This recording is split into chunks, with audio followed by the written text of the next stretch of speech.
लोकांसाठी नाही ठेवायची. नाही नाही आपल्यासाठी ठीक आहे, पण काही जण आहे ना डायरेक्ट याचा धंदा आहे काही असं चांगलं काम बरोबर आहे ना, पण त्याच्यासाठी फसाफस काहीच नाव फसवी आहे म्हणून तर आम्ही काय म्हणतोय फसल्यासाठी नाही बघा. आता हे कार्ड संगमनेरमध्ये केलं जातं.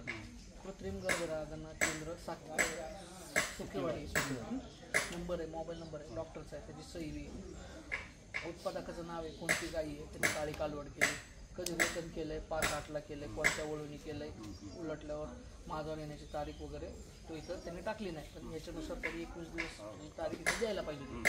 असं रेकॉर्ड जर त्यांनी तुमच्या डॉक्टरने जरी दिलं तर ते आता इथे काहीच नाहीये म्हणून हे तो स्वतः कार्ड वाटतोय. हे कार्ड वाटलं की ह्या कार्डलाच काय केलं त्यांनी बिळ मारले.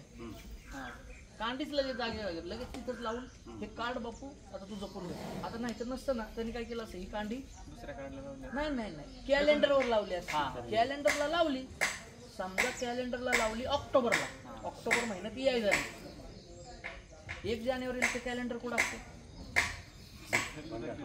भांगार नाही, जाळायलाच असतं. कांडी पण जाळली.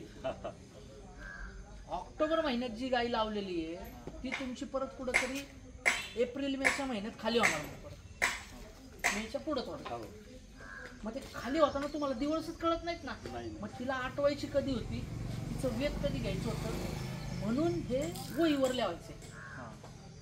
ही जर माहिती वहीवर लिहिली आणि तुम्ही म्हणताय तसं काही जण नुसतं टिप्पण ठेवतात. मग टिप्पण ठेवून आपल्याकडे येतात काय सांगणार, ही एबीएस मधली वर्ल्ड वाईडची कालवड. म्हणजे त्याला कळतच नाहीये की यार एबीएस आणि वर्ल्ड वाईड या 2 वेगवेगळ्या कंपन्या आहेत. व्हरायटी पण नाही, कंपन्या आहेत. ह्या कंपन्यांचे परत एचएफचे वेगळे वळू आहेत आणि त्या वळूनुसार झालेली ही कालवड आहे. म्हणजे याच्यातनं तुम्ही त्या व्यापाऱ्यांचं सुद्धा तोंड गप्प करू शकता आणि जे पैसे तिकडे चालले ते पैसे तुमच्या खिशाकडे डायव्हर्ट करू शकता. त्याच्यासाठी ती कांडी, त्याचं रेकॉर्ड आणि खाली त्याचं टिप्पण हे तुम्ही ठेवणं गरजेचं.